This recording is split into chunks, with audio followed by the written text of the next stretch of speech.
Bonjour à tous, dans cette série vidéo je vais vous parler de mon expérience en Corée du Sud.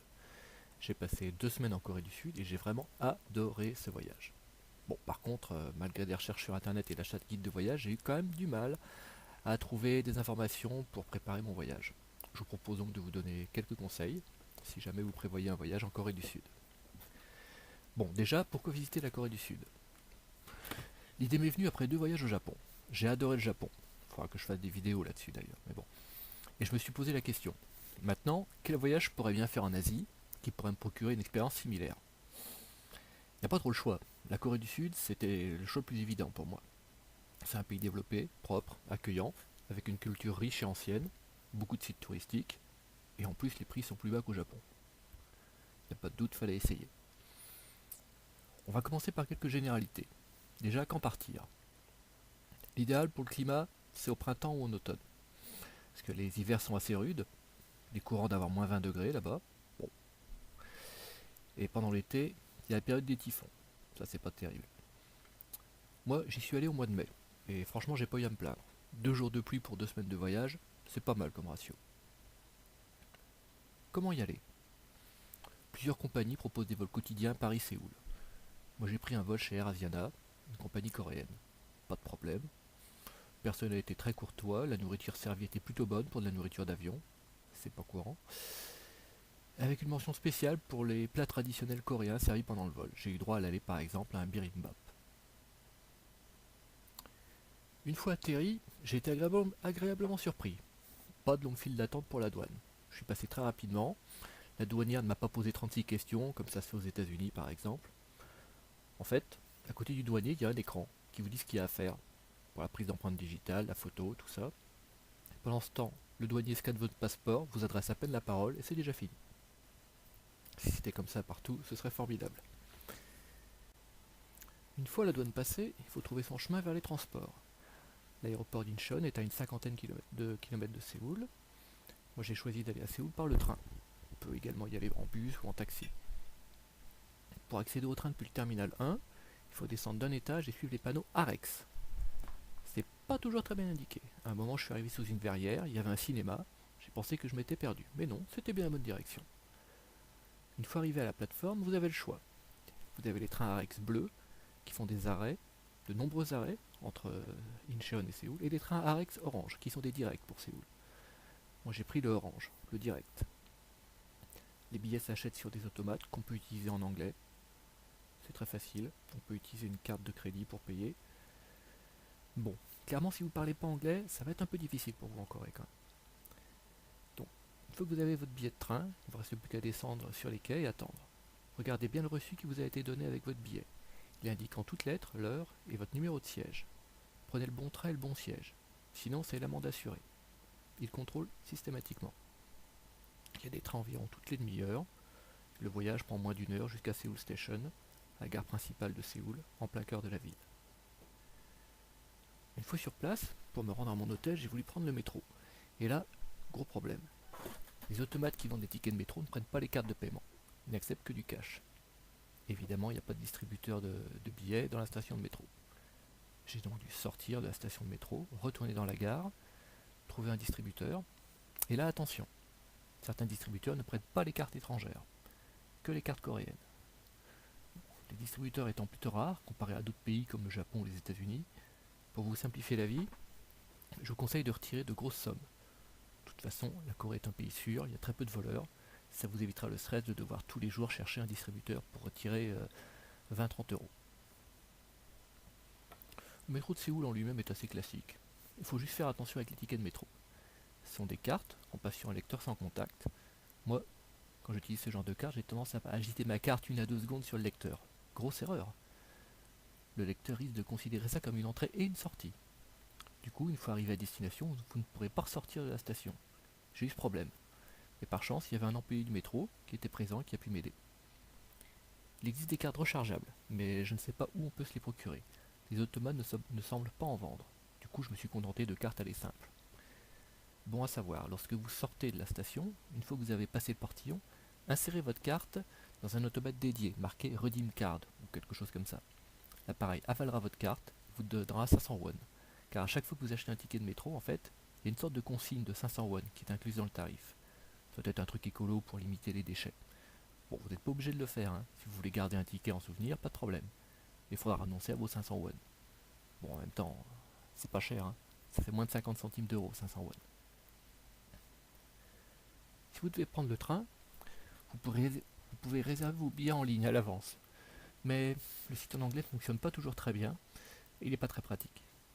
Moi je trouve qu'il est beaucoup plus simple d'aller acheter ses billets au comptoir d'une gare.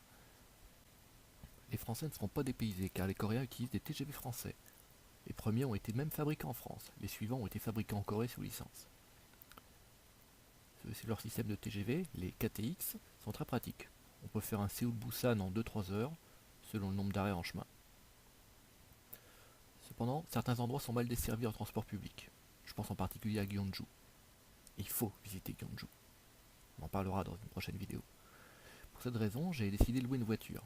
Mais j'ai tellement de choses à dire sur la conduite en Corée, là aussi j'y consacrerai une vidéo complète.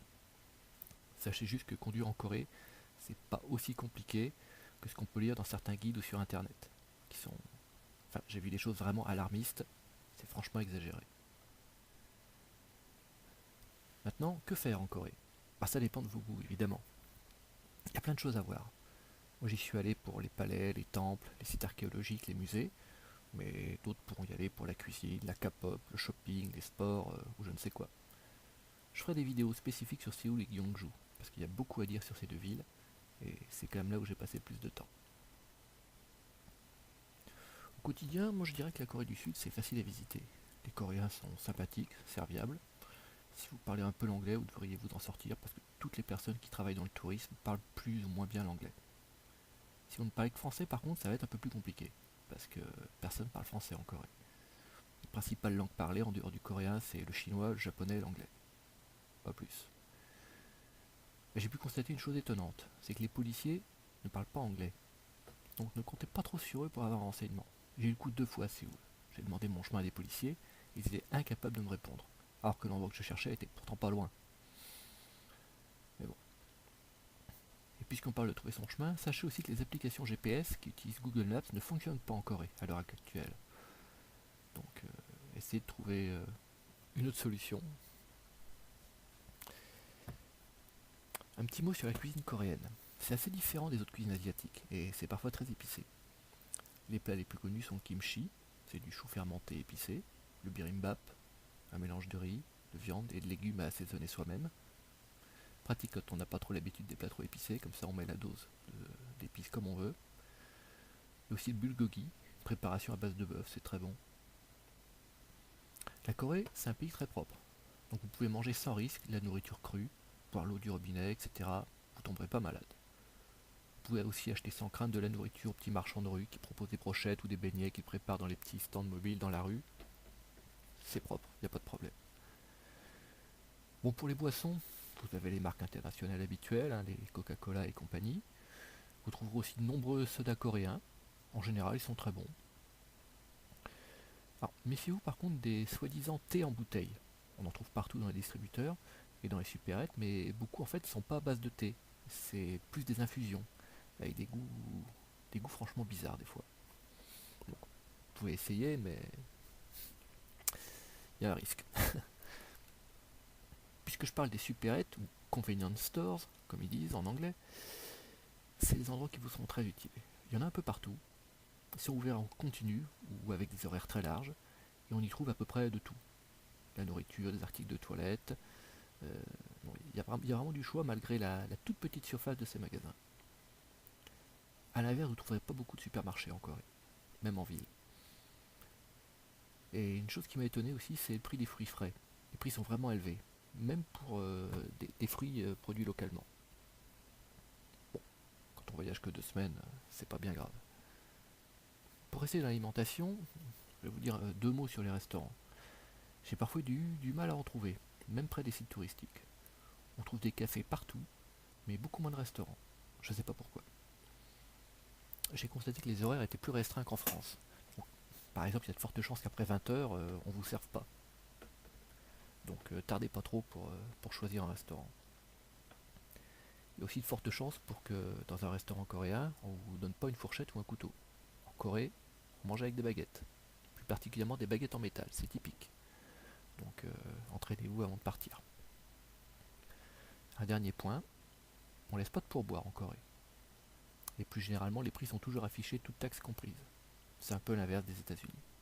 Au moins c'est pratique, pas de mauvaise surprise. Un petit mot sur le logement maintenant. C'est facile de réserver un hôtel sur internet à l'avance. Il y a des sites spécialisés, genre hotel.com, qui vous proposent un très large choix. Bon, à Séoul, comme le prix du terrain est très cher, attendez-vous à des tarifs élevés ou à des chambres toutes petites. Particularité en Corée, mais pas seulement en Corée, dans d'autres pays asiatiques c'est aussi le cas, il faut se déchausser en entrant dans la chambre. En général, il y a un espace réservé à ça, situé à l'entrée de la chambre, un espace un petit peu plus bas. Il y a des pantoufles qui sont fournies, que vous pouvez porter dans la chambre. Le but c'est de ne pas salir la chambre avec vos chaussures. La salle de bain aussi sera un petit peu différente de ce que vous avez l'habitude d'utiliser. La douche, c'est souvent un simple pommeau de douche raccordé au lavabo. Il n'y a pas de cabine. Le sol est légèrement incliné.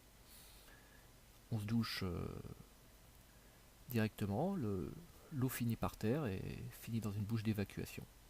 C'est un peu déstabilisant au départ, mais on s'y fait très bien. Là aussi, il y a une paire de chaussures réservée à la salle de bain qui normalement est fournie. C'est pratique, ça permet de ne pas avoir les pieds dans l'eau quand on veut aller aux toilettes par exemple. Si vous choisissez dans un logement traditionnel, il y a de très fortes chances pour que votre chambre soit équipée d'un chauffage au sol. C'est très efficace. Vous dormirez sûrement par terre, sur une sorte de futon. C'est un peu dur, mais bon, on s'y fait vite, et en plus c'est bon pour le dos. Pour le petit déjeuner, il est généralement inclus avec la chambre. On vous proposera probablement des pâtes ou de la salade, ça se fait bien en Corée pour le matin. Mais il y a aussi des choses plus habituelles pour les Européens, comme du pain, de la confiture, du beurre, des œufs, du café et du jus de fruits. Sinon, si vous logez en ville, vous n'aurez aucune difficulté à trouver un café qui vous proposera café, thé, jus de fruits et gâteaux. Petite mention spéciale pour la chaîne coréenne de boulangerie Paris Baguette. Non, c'est pas une blague, ça existe vraiment, ça s'appelle comme ça. Il y en a partout. Leurs viennoiseries sont délicieuses. Pour le matin, c'est idéal. Voilà, bon, je crois qu'on a fait le tour pour cette petite présentation de la Corée. Je reviendrai plus en détail sur certains points dans d'autres vidéos. Si ma vidéo vous a plu, n'oubliez pas de mettre un pouce bleu, laisser un commentaire. Bon, je ne vais pas vous dire de vous abonner, c'est ma première vidéo. Donc regardez-en quelques autres avant, et si vous trouvez ça bien, abonnez-vous. Moi je vous dis à bientôt dans de prochaines vidéos.